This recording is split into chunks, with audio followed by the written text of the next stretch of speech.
আমাদের অনেক ভাই অন্ধভাবে কিছু আলেম ও সংগঠনের তাকলিদ করছেন, কিছু সমালোচনা করলে রেগে যান।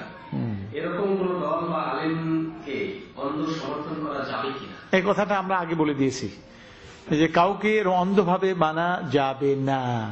ইমাম মালিক, আচ্ছা আসলটা জেনে নেন।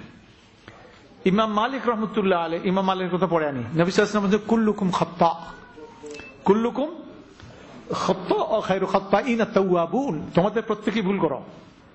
হুজুর বলছেন তোমাদের কাদের বলছেন? উম্মত তো বলছেন, কিন্তু তখন উপস্থিত কারা? সাহাবায়ে কেরাম। এক নম্বরে তো তারাই তাদেরকে অ্যাড্রেস করছেন, এরপরে না আমরা তো তার পিছন দিয়া। তো কুল্লুকুম খাত্তা, এভরিওয়ান, তোমাদের প্রত্যেকেই ভুল করো। সুতরাং যারা ভুল করে, ভুল করা তাদের কি অন্ধভাবে মানা যাবে? সেই জন্য ইমাম মালিক তিনি বলেন, তিনি হাদিস পড়াইতে গিয়ে বলেন কুল্লু ইনসানিন ইউখাযু মিনহু ওয়া ইউরাদ্দু আলাইহি ইল্লা সাহিবা হাদাল কবর।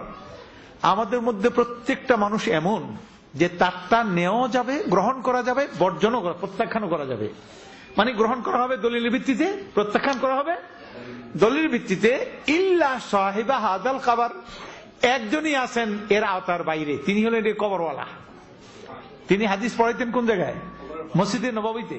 এই জন্য কবর ইশারা করেছেন ইল্লা সাহিবা হাদাল কবর।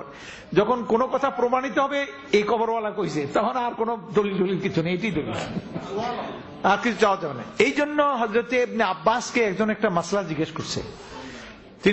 তিনি বললেন ক্বালা রাসূলুল্লাহ, এই ব্যাপারে রাসূলুল্লাহ এটা বলছেন।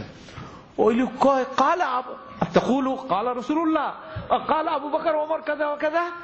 আবু বকর ওমর তো এই মাসলা এটা কইল, আর আপনি কোন রাসূলুল্লাহ এই কথা কইছে?